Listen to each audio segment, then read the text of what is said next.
couch, dogs, me, guitar lessons.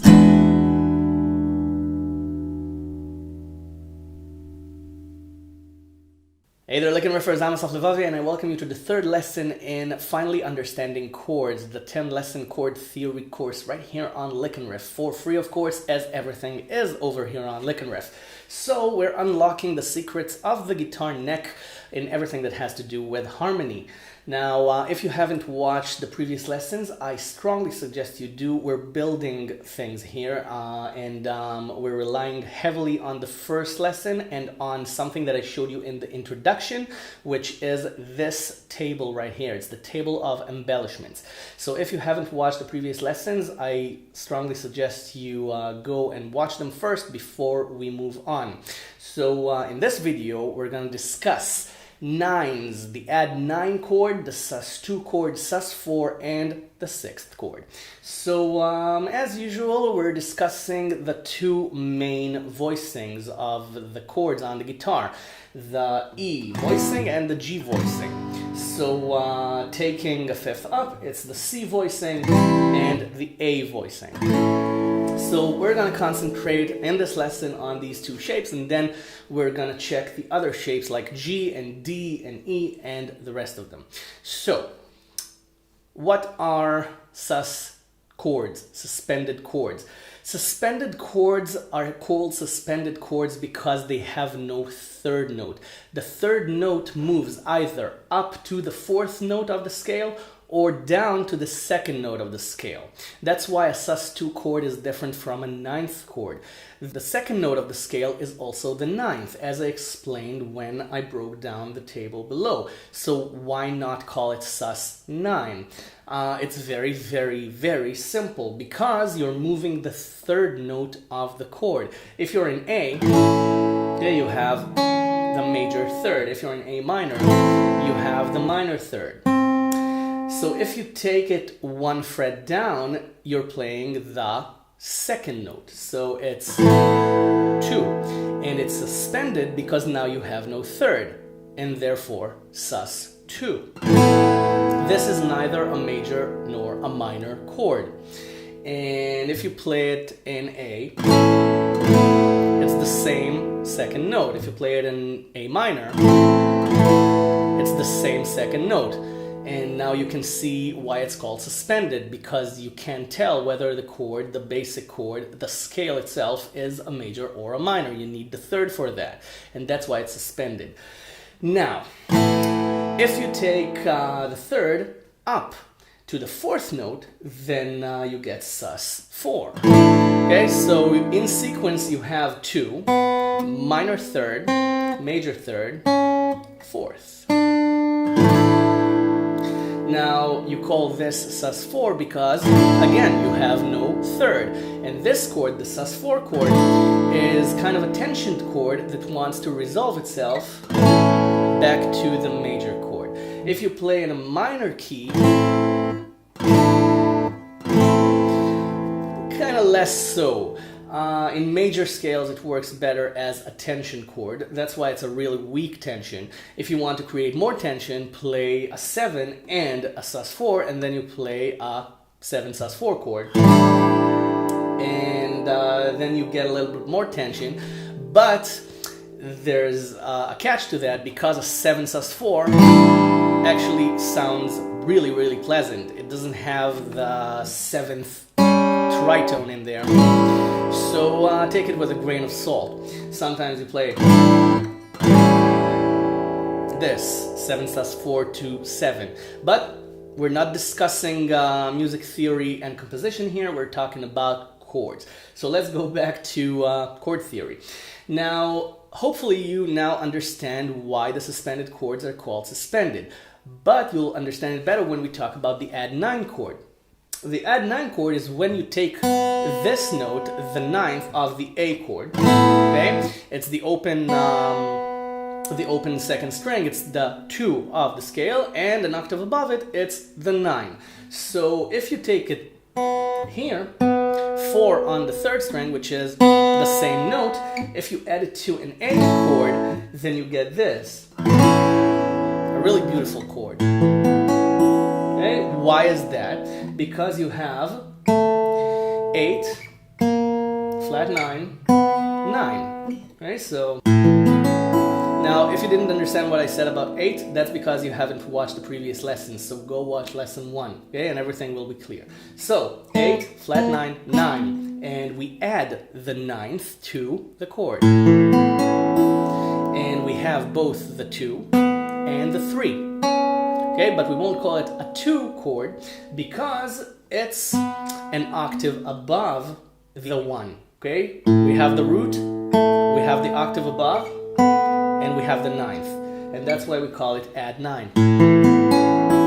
Okay, the 2, the technical 2 would be here. Okay, and we won't, and this is a completely different chord which we'll discuss later on in the series. So, okay, this is A add9. This, by the way, was A over B, but it's also a different chord if you start by B. So, just wait, have patience.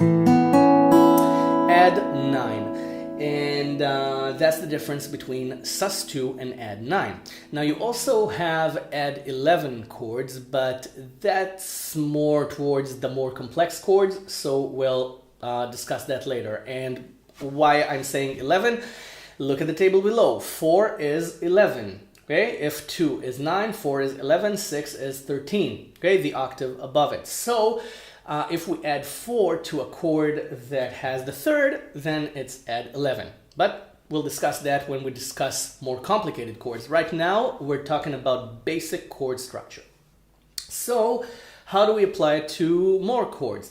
Let's stay in the A family. So we have E and D, which is the same family because they have the same voicing. Again, lesson number 1 in the series.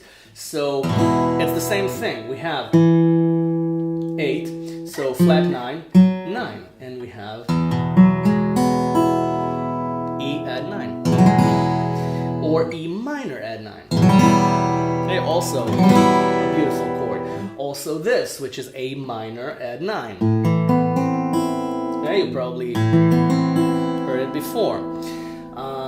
There are other ways to play A minor add9, but again, we'll leave it to the more complex chord lessons. What about D? We have D, this is 8, flat 9, 9. So this is D, add 9. So that's about this family. Now in E, we also have 8 here. So we can add 9 here, right? Because 8, flat 9, 9. And we can here. And there you go, another beautiful chord, or minor add9, okay, which is a really, really special chord. And you can also add 7 when you take the finger off of the 4th string. Okay, now this is dirty because we have a lot of bass notes, but if we play it here, it's a really, really good chord. But I kind of broke my own rule not to jump ahead to barred chords. So much about rules. So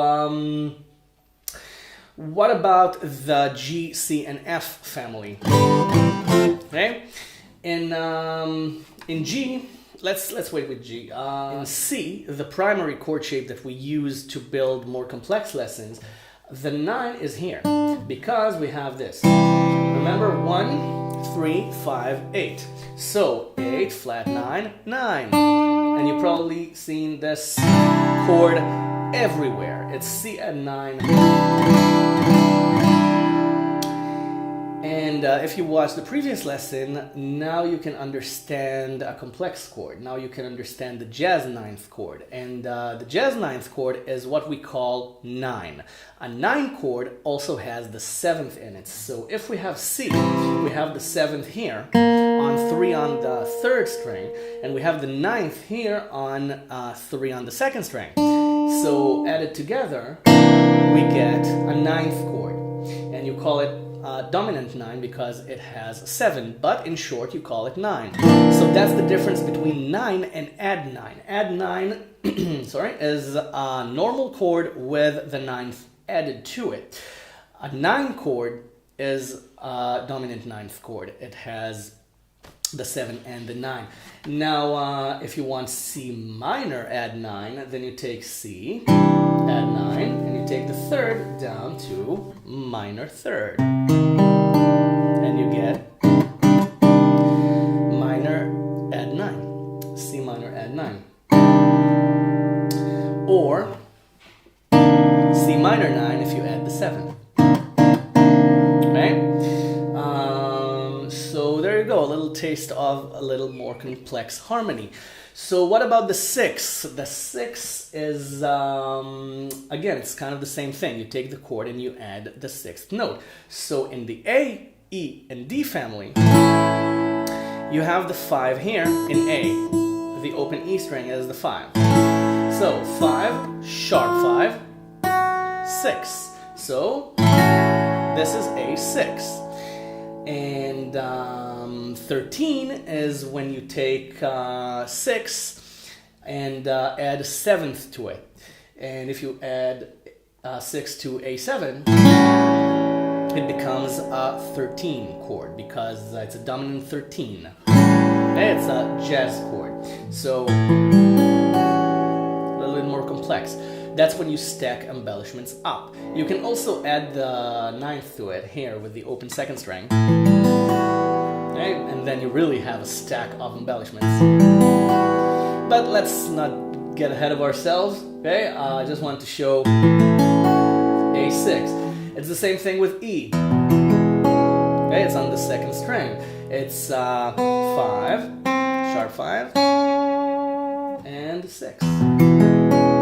You also have 6 here, okay, but nobody really plays it here. Okay, you can, but this gives it a C sharp minor, not minor 7, a C sharp minor sound. Okay, so you rarely use the 6th in the bass notes unless you do it in a high position. For example, in A, the 6th would be here because this is 5. So 5, sharp 5, 6. Okay, this is A6 as well, but you can play the 6 here too.